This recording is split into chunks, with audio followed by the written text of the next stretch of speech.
It's a green time to be a creative. Hi everyone, I'm Laurie Fagen and welcome to AZ Creates, a web series about the amazingly creative people here in Arizona. Now I'm thinking green because we'll be celebrating a little bit of St. Patrick's Day and we'll be bringing you some art and music events for the month. But also because many artists work green with upcycled and recycled and maybe dumpster diver materials. Our quote today comes from one such artist. Meanwhile, on today's show, we will introduce you to metal sculptor and 3D printer artist Kevin Caron of Phoenix. You'll meet author Margaret Ann Spence of Tempe, who has a brand new book just out. We'll highlight the Facebook writing group called Always, and Cathy will be along to share some virtual and in-person arts events. Please stick with us. AZ Creates is sponsored by Mary Contreras State Farm Insurance. A longtime supporter of the arts, Contreras offers insurance for autos, homeowners, renters, personal, business, life, and health, plus annuities and mutual funds. Located in Tempe, contact Mary Contreras through her website at marycontreras.com. We'd like to connect you with a creative who has been pushing the boundaries of space and form and seemingly gravity at times. AZ Creates welcomes metal sculptor and 3D printer artist Kevin Caron of Phoenix. Thanks for being with us today, Kevin. Well, it's good to be here, Laurie. It's going to be a fun interview. It will be indeed. Thank you. So, Kevin, you have been creating some amazing metal sculptures for a number of years now, but I can't wait to tell our viewers about your 3D printing work, which is also really something. But first, go back just a few years and talk about your life before you got into art on a full-time basis and how you switched careers. Well, before I became an artist, I was actually a truck driver. I was working for a local company here in Phoenix, driving one of their semis. And I found when I would do long distance driving, around Arizona, over to California, up to Colorado, something like that, I needed something to keep my mind active. So I started literally just deconstructing the truck. I would start with the steering wheel. Okay, well, what holds the steering wheel on? Well, there's got to be a nut. There's got to be a shaft. I would just imagine the whole steering mechanism of the semi from top to bottom. And then I could look at it when I stopped. I could open the hood to go wash the windshield or something, and I can look and check and see if I got all the parts and pieces. Well, I never realized it, but what I was teaching myself to do was sculpt.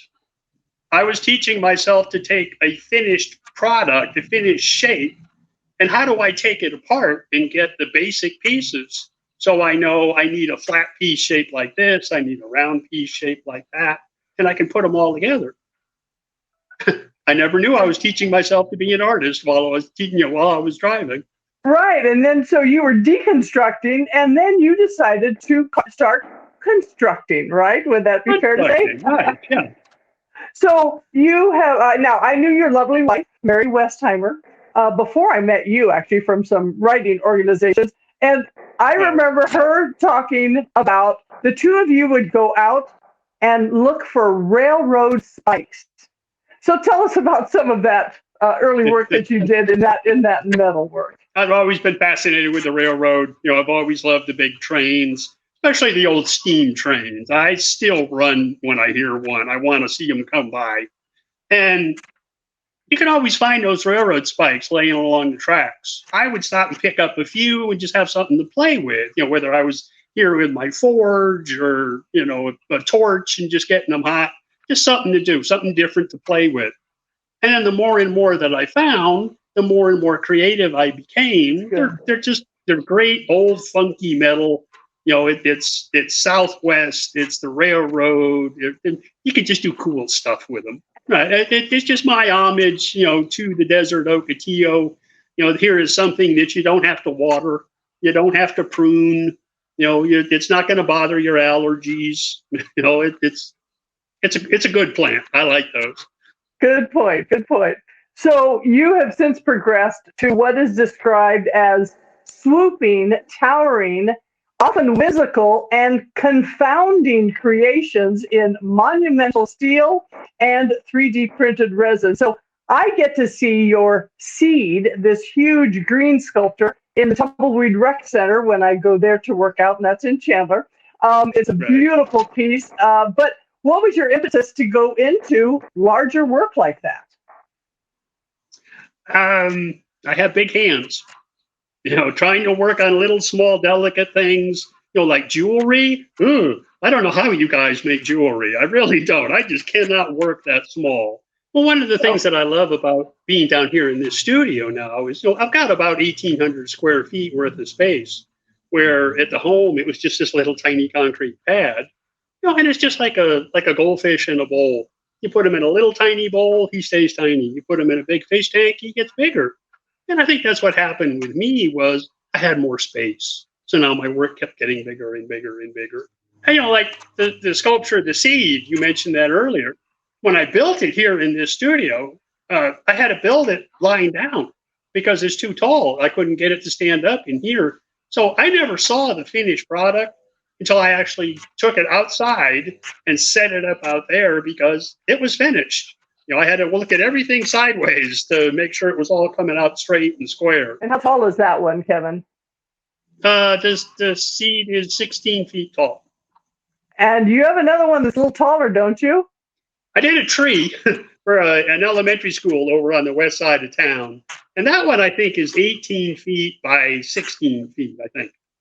Wow. Wow, that's big. That's big. Now, Kevin, you've got work all over the country and around the world. Tell us a little bit about maybe one of your favorite designs, and we'll take a look at it here as well, and maybe one that was a little more vexing for you.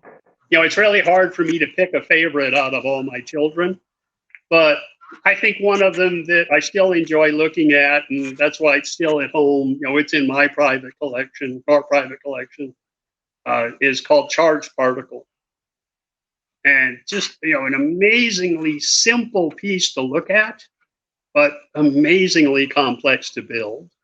Everything had to be absolutely precision. It had to be just right to the millimeter to get it to all come up, correct and square and straight. And I just love that piece. Nice, nice. What about a super complicated? You have some very interesting geometric designs that you deal with. I think one of the most complicated pieces I've done, trying to think here. I did a big aluminum sculpture for a private garden back in New York State called Shaberti.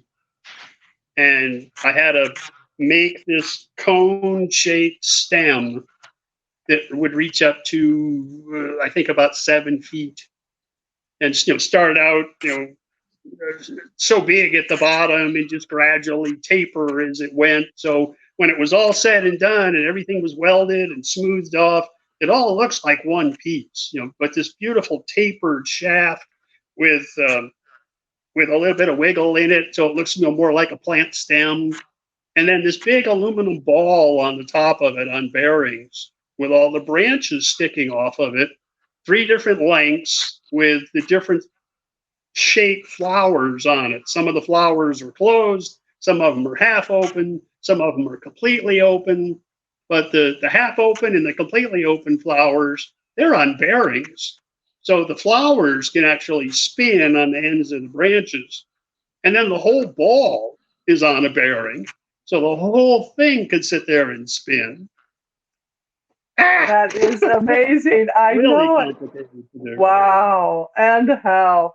Okay, let's take a look at your studio there that you said keeps growing and growing. Give us a little brief tour about some of the equipment and some of the fun goodies there. Okay, well, come on over here. So this is my cutting area. My metal stock is outside this little door. All my long straight stock is out here. I've got racks outside for the big sheets of metal that I can bring in. And then I've got I've got a horizontal band saw here. I've got a chop saw.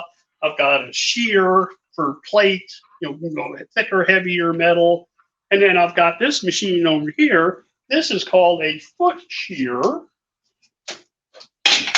or some people refer to it as a jump shear. And that's simply because in order to use it, you have to jump on it, foot activated. And then here are like my welders. This is a welder. This is a different type of welder. This is a plasma cutter for cutting metal quickly, and precisely, as long as you don't shake too much. The tool room full of just all kinds of, I've got more welders and cutters in there. I've got lots of tools in there because I used to be a mechanic before I was driving the semi. So I've got my big mechanic toolbox in there with all my mechanic tools too. So when I want to work on something, I've got the tools to do it. Yeah. This is a milling machine. It's for precision cutting. The table moves in different directions. The head can rotate and move back and forth. All different kinds of, different sizes and shapes of cutting tools go in there. You can do amazing things with it. This machine right here is called a brake. And you just take and open this jaw, and your metal actually goes inside here. You clamp it back down. And then when you pull on this handle, it just bends. So it goes precision bending, repeatable precision. It's got a little stop on it, so it always stops at exactly the same spot. You can take these little fingers out and make them different sizes so you can bend different things. This is a slip roll. It's for rolling curves, rolling circles. If you go in sideways with it, you can roll like spirals. You can get twists out of it. This is a plasma cutting table. So there's a machine in the cabinet over here that powers this torch, and you get an electrical arc with compressed air, and then the computer is sitting there and controlling where this cuts, how this moves. So it cuts exactly along the line that you tell it to, has sped up my work and made my work more precision dramatically, where I don't have to do this kind of work by hand, cut it oversized, and then come back and grind it and make sure it fits and it's all straight and perfect. Now the lines come out straight exactly the way they need to be. It's ready to go together. You can start welding with it when you're done. Nice. And this is probably one of the most used, most lusted after features in this shop. Because this was an old automotive garage, this was one of the in-ground lifts, like you used to see in the garages on the corner. That big chrome cylinder with the 4 arms, you drive the car over and then it picks the whole car up. Well, because my tenant, he works on transmissions. So this is no good for him. This just gets in the way. So I took that mechanism off, put this big piece of plate steel up here, and now I have a workbench that goes from the floor all the way up to 6 feet high. So I can adjust it to wherever I need for whatever I'm working on. I'm working on a big sculpture. Heck, I can put the welder up here. I can get up here and have somebody else pick me up in there so I can get up there and weld on something on top. So that is amazing. That is amazing. And you're a tall guy too, so I would think that would help also just with your height too. Absolutely. Absolutely. Yeah, it's great to relieve the back pressure. You can get that workbench just exactly where you want. You can weld on it here. You want to do up here, lower the table. Right. So you want to go check out the 3D printer? Let's talk about 3D printing. Go ahead, because Kevin, you have really been a pioneer in this field for a number of years now. How did 3D printing even come on your radar to begin with? And, what do you find it most interesting for your art? I got introduced to 3D printing by my brother-in-law. He sent me his hand. Not the real one, but he sent me this tiny little model about that big of his hand that he had scanned with a handheld scanner and then printed it out. And when I got it out of the little box, no explanation whatsoever, in the box, but get it out and look at it and go, well, that is cool. because you could see like the lines in his palm. You could see the veins on the back of his hand. You know, the detail was amazing. So I called him and said, Bill, you got to explain what's with the hand. So he started telling me what it was, and I thought, whoa, wait. You mean to tell me all those files all those designs that I've done in my CAD program, computer-aided design, on the computer, you mean to tell me there's actually a machine that will make these for me while I'm sleeping or I'm here working? Oh yeah, I got to have one of those. Well, I have 3 of them now, and this is one of them. And that really has changed your work a lot, I know. Go ahead and tell us about the basic components of how a 3D printer works. Well, this is the smallest printer that I have. If you look up here on the top, you can see this is a spool of filament. The filament is a PLA filament, which is a polylactic acid. Don't scare when you get too close. It's a polylactic acid, which is just a fancy way of saying it's made out of corn oil instead of like an ABS filament, which is made out of petroleum. So this extruder motor, the little tooth gear inside here, is pulling the filament down off the spool. It's going through this Bowden tube, this white tube.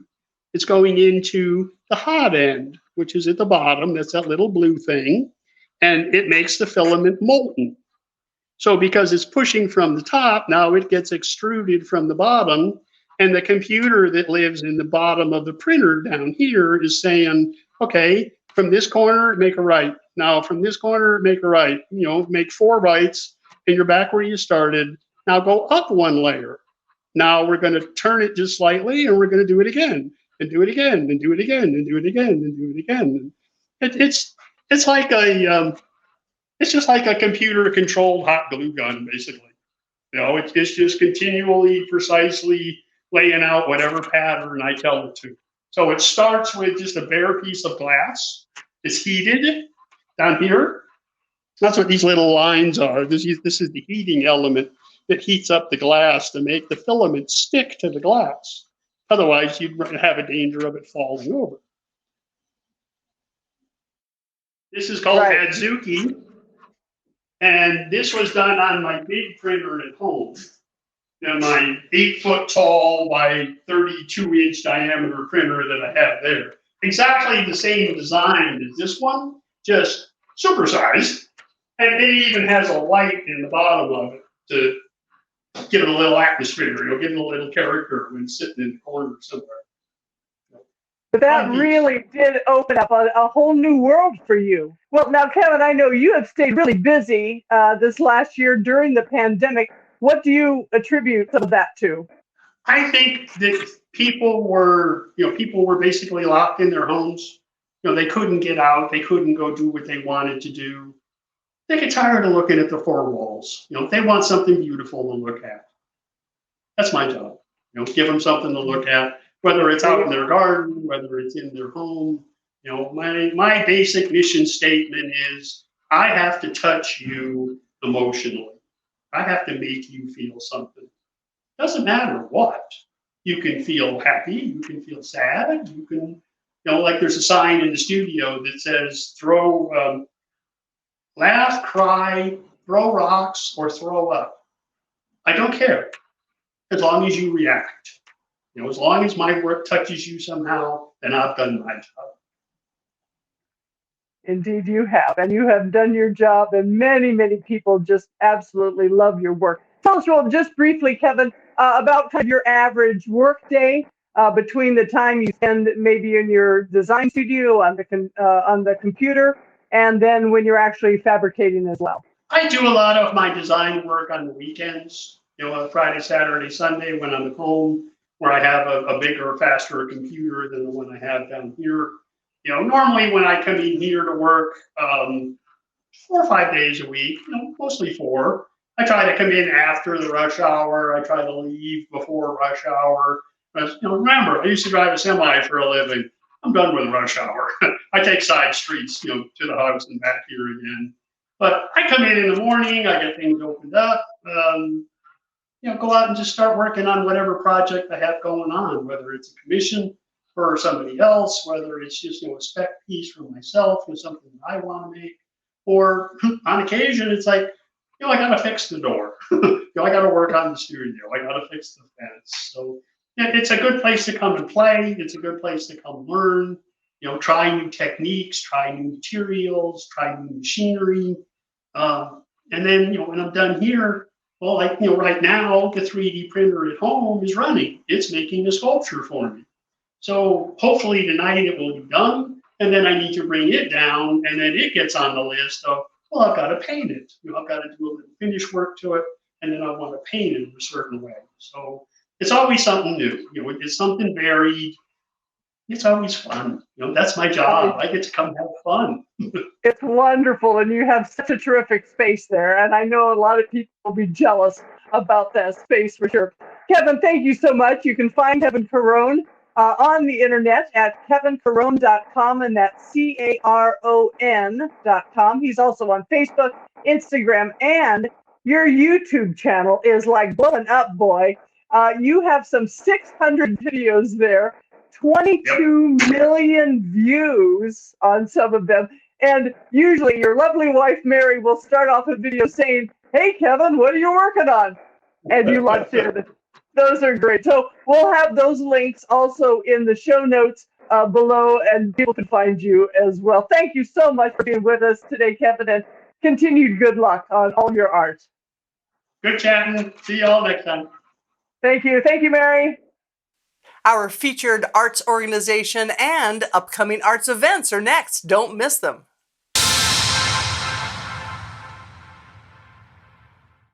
AZ Creates is sponsored by Sibley's West, the Chandler and Arizona gift shop in historic downtown Chandler. A strong supporter of Arizona creatives, Sibley's West features work from more than 200 artists specializing in Arizona items and souvenirs, including art, pottery, food, jewelry, and much more. Now open at 72 South San Marcos Place in Chandler, online shopping is also available with convenient and safe curbside pickup. Visit www.sibleyswest.com for details. We have some fun St. Patty's Day arts events for you straight ahead, but first, AZ Creates highlights Always, the Alliance of Literary Writers and Authors and Yabbering Scribes, an informal public Facebook group of established fiction and nonfiction authors in the Phoenix area who want to support one another's work, share ideas and best practices, and discuss writing topics. Meetings are designed to help one another and share support and resources in roundtable discussions to improve the craft of writing. Led by author and book shepherd Ann Narcissian Vidian since 2006, the group meets on the second Thursday of the month, currently on Zoom, from 11:30 a.m. to 1 p.m. Request to join the group by searching on Facebook for Always Writers. Do you need something to look forward to? We can fix that. Here's Kat Beard with some statewide arts events. Thanks, Laurie. Hello, and happy-go-lucky St. Patrick's Day to all. We celebrate wearing the green with some traditional cultural activities, as well as great theater, comedy, and art exhibitions. So grab your pot of gold, a mug of green beer, and do a jig for these great events. Attend a unique concert with a gifted multi-instrumentalist and performer, Q Violin, at the Scottsdale Center for the Performing Arts, live and local on the lawn venue, on Friday, March 12th at 7:30 p.m. Q Violin's signature modern roots sound is a musical extension of his American, Mexican, and Brazilian heritage. Then on Friday, March 19th at 7:30 p.m., experience the multi-dimensional jazz musicians of House of Stairs, who mix elements of pop and progressive soul with electronic instruments and looping devices. For tickets and details, visit scottsdaleperformingarts.org/events. Be wearing the green as you enjoy the 2021 St. Patrick's Day Virtual Fair on March 13th from 12 noon to 8 p.m. Sponsored by the Irish Cultural Center, Irish Cultural and Learning Foundation, and the Phoenix St. Patrick's Day Parade and Fair Committee. Virtual attendees will enjoy a live telethon party with performances from some of Arizona's favorite Irish bands, interviews with local celebrities, and the 2021 Arizona Colleens. To attend, go to phoenixvirtualstpatricksday.org. An Irish Tale of Ghosts and Fairies makes for a spooky theatrical event as the Rogue Theatre in Tucson presents The Weir by Conor McPherson, now through March 14th. Set in an Irish pub, a strange visitor spins some old occult yarns that oddly seem to coincide with the real world, captivating those who are listening. Attend in person or view the video production, airing March 4 through 14. For tickets and details, go to theroguetheatre.org. The Musical Instrument Museum is getting into the Irish spirit with Experience Ireland's signature events on Saturday and Sunday, March 13 and 14. Create your own beaded shamrock at the Shamrock Craft event at 9:30 a.m. to 4 p.m. Then attend the mini gallery talk, Irish Instruments, with curator Richard Walter, PhD, at 11 a.m. and 2:30 p.m. Or experience a 30-minute performance of traditional Irish, Scottish, and American folk music with local band Stilicho in the MIM main courtyard at 11:30 a.m., 1:30, and 3:30 p.m. Then enjoy a Celtic fiddle performance at the MIM Music Theater from 12:30 to 1 p.m. For tickets and details, go to MIM.org.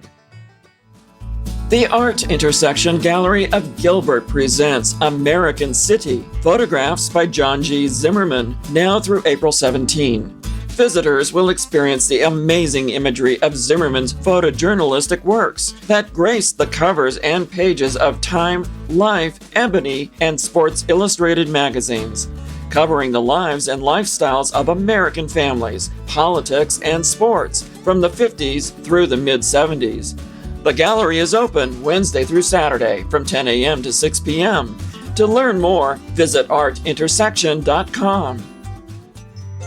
Need a good laugh? The Stir Crazy Comedy Club in the Westgate Entertainment District of Glendale presents the hilarious antics of Eric Rivera, Friday and Saturday, March 12 and 13. One of the nation's funniest Latino comedians, who's appeared on The Tonight Show and NBC's Last Comic Standing.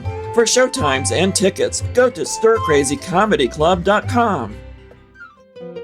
Enjoy a spring walk through amazing sculptures in the inaugural exhibition of Rough Terrain at Sculpture Tucson, now through July 4th in the Brandy Fenton Memorial Park. 20 sculptures, including AZ Creates Creative Connection artist Kevin Caron, will exhibit their unique works in a variety of mediums, from metals to stone, with all sculptures available for sale. Admission is free, and the park is open from 12 to 5 p.m. To learn more, visit sculpturetucson.org. Do you love to quilt? Then you'll love the 16th Annual Art of Quilting Show, presented by HD South at the Gilbert Historical Museum, running now through May 31st. The show theme is blue and white quilts, with nearly 75 quilts made through the HD South Quilting Group. Open on Tuesday and Thursday through Saturday from 9 a.m. to 4 p.m. For more details and admission information, visit hdsouth.org. Johnny Cash captured the spirit of America, and you can enjoy this spirited production of Ring of Fire, presented by the Phoenix Theater Company. You'll enjoy 38 songs from the Men in Black's catalog of music, telling stories of change and growth, with a winning cast capturing important moments in their lives. This production is available now at the Central United Methodist Church outdoor venue through April 4th. For tickets, dates, and showtimes, visit phoenixtheater.com. Ettore Ted DeGrazia was a highly celebrated Tucson, Arizona artist, and through the DeGrazia Gallery in the Sun Museum, you can celebrate his work with 2 exhibitions, now through September 1st. Tempera Paintings of Ted DeGrazia focuses on this ancient technique in 1959 to 1960. Celestial Music displays DeGrazia's musical angels playing horns, violins, harps, banjos, and record players. To learn more about these and other exhibits at the museum, visit degrazia.org. The Arizona Sonoran Desert Museum is hosting an art exhibition by the Tucson Pastel Society called Historic Medium for Modern Times in the Ironwood Gallery now through May 9. Both a juried art exhibition and competition, this event showcases more than 25 of Tucson's most accomplished pastel artists, with over 80 pieces on display. Landscapes, structures, still life, portraits, and abstractions. Artists are inspired using pastels to create their original works that are also available for purchase. To learn more, visit TucsonPastelSociety.org. Keep the luck of the Irish in mind as you attend these events by wearing masks and observing safety protocols. Do you know of other events that we can share at AZ Creates? Then tell your leprechauns to send us a lucky email to azcreates.artonlineaz@gmail.com. And on St. Patrick's Day, spread the luck of the Irish to these Arizona artists, which is something they'll look forward to. See you next time.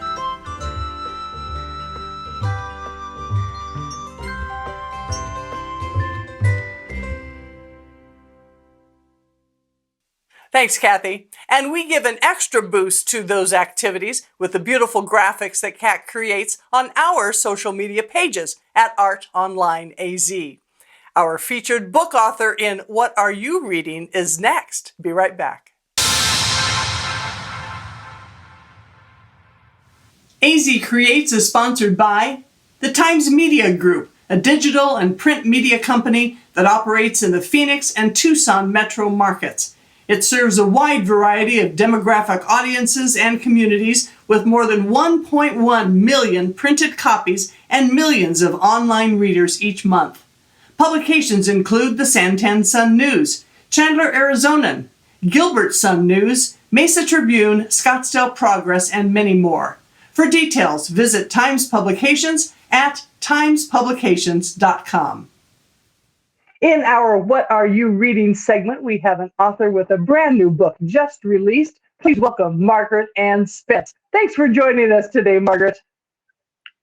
I am absolutely thrilled to be here, Laurie. I love As Creates. I think you're doing such a wonderful thing for the artistic people of Arizona, and there are many.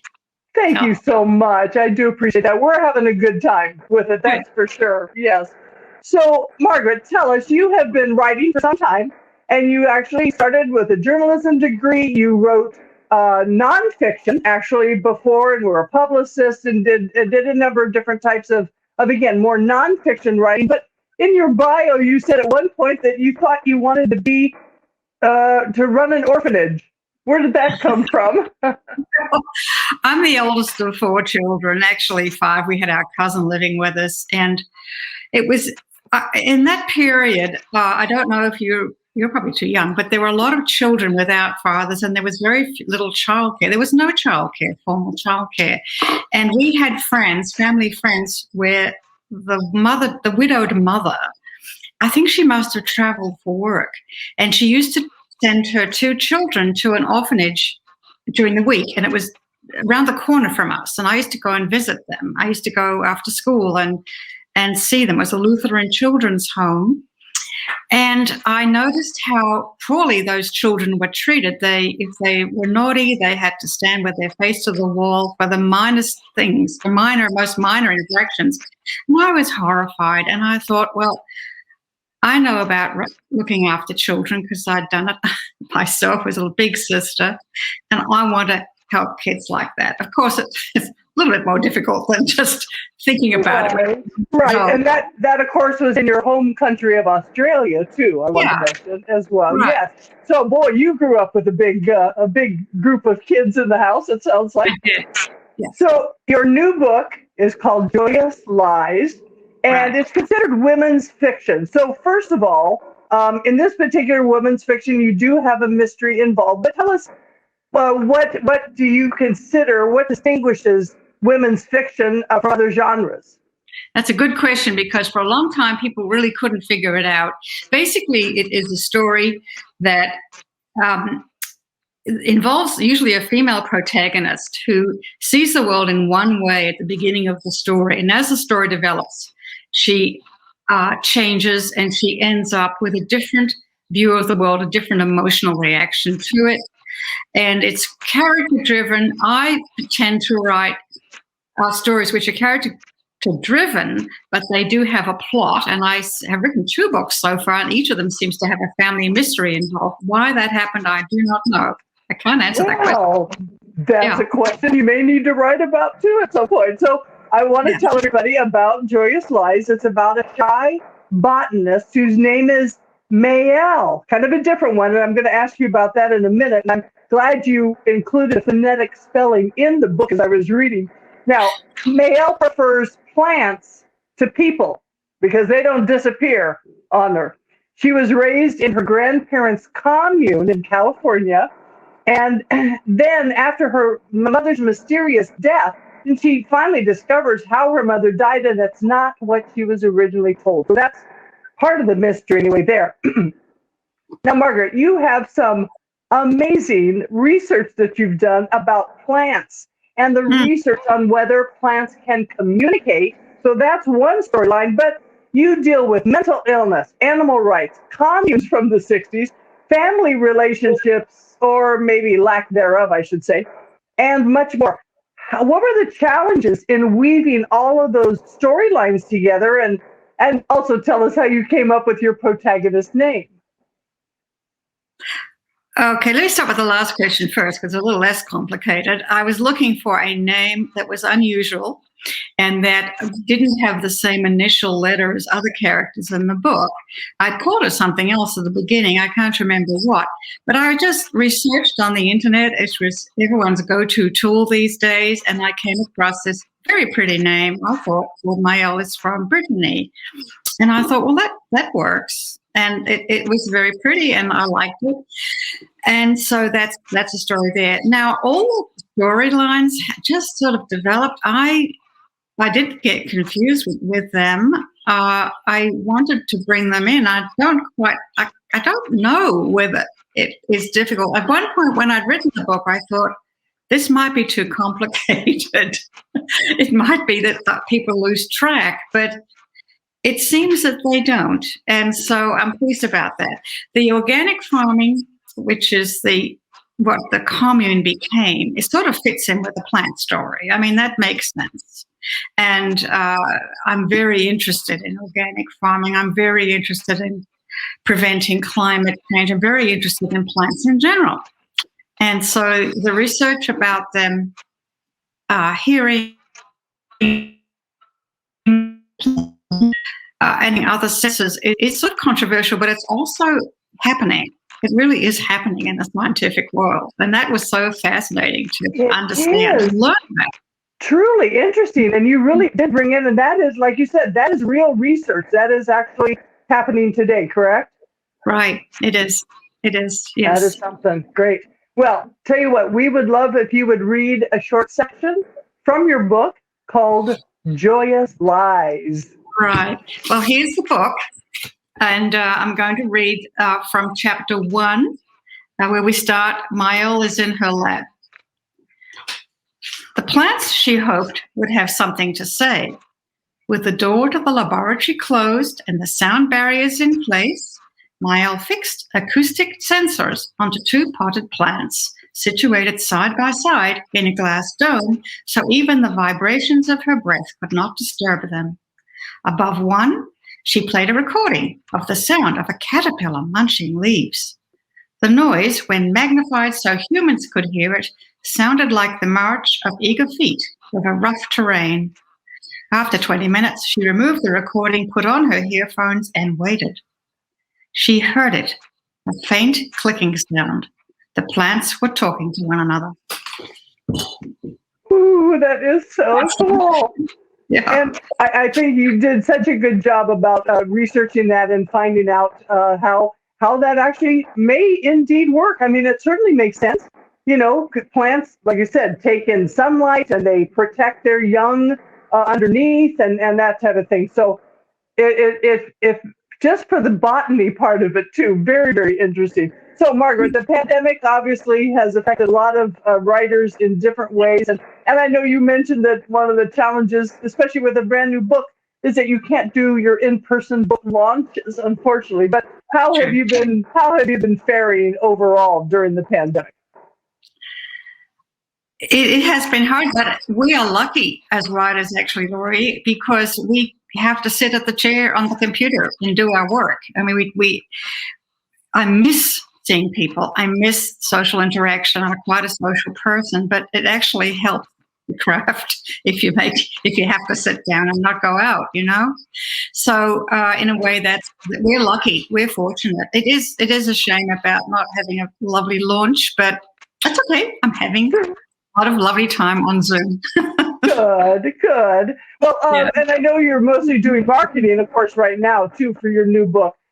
Typically, tell us a little bit about what your writing schedule is like. And you mentioned morning pages as well, something near and dear to my heart.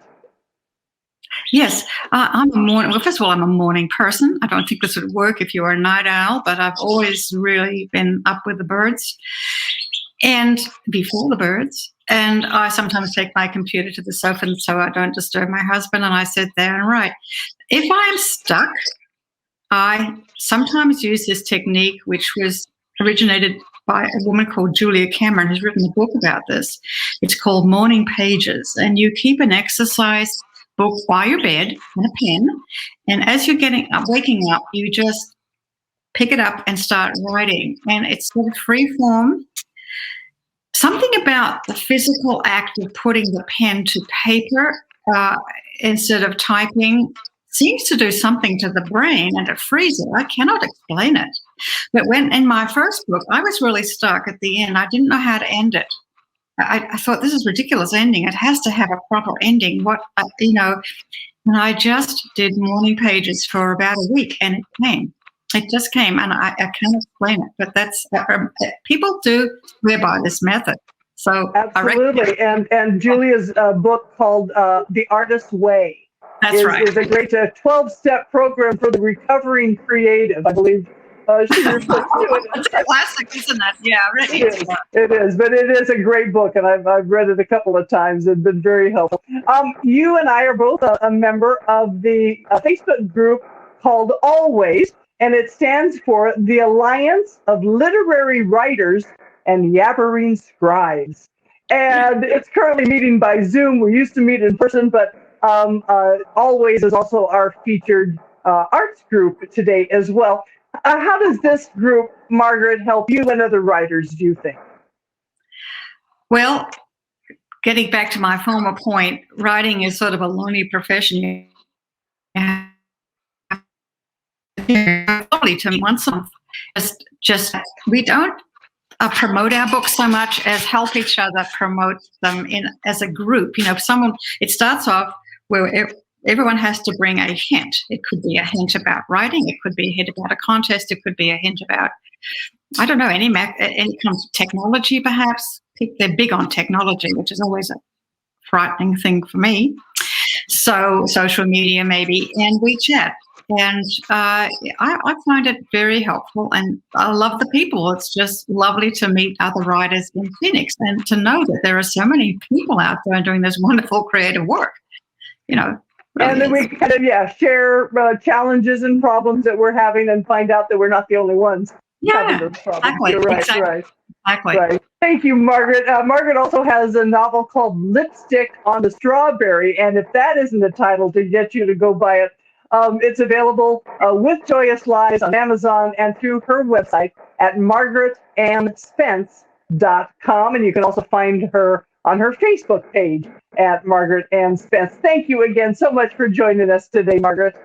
Thank you, Laurie. It's been wonderful to be here. Congratulations on Z Creates. Yes. Thank you. And continued good luck with this new book and whatever else is down the road for you too. Thank you. Thank you. Wonderful. Join us again in 2 weeks when we'll introduce you to ceramicist Sandy Ashbaugh of Chandler in our Creative Connection segment. In What Are You Reading? You'll meet Tim Moore, the author of Mirandize Nation, about the Phoenix police officer responsible for the Miranda rights. We'll highlight the Ocotillo Artist Group, and we'll bring you more arts events in Something to Look Forward to. That's episode 12 on AZ Creates.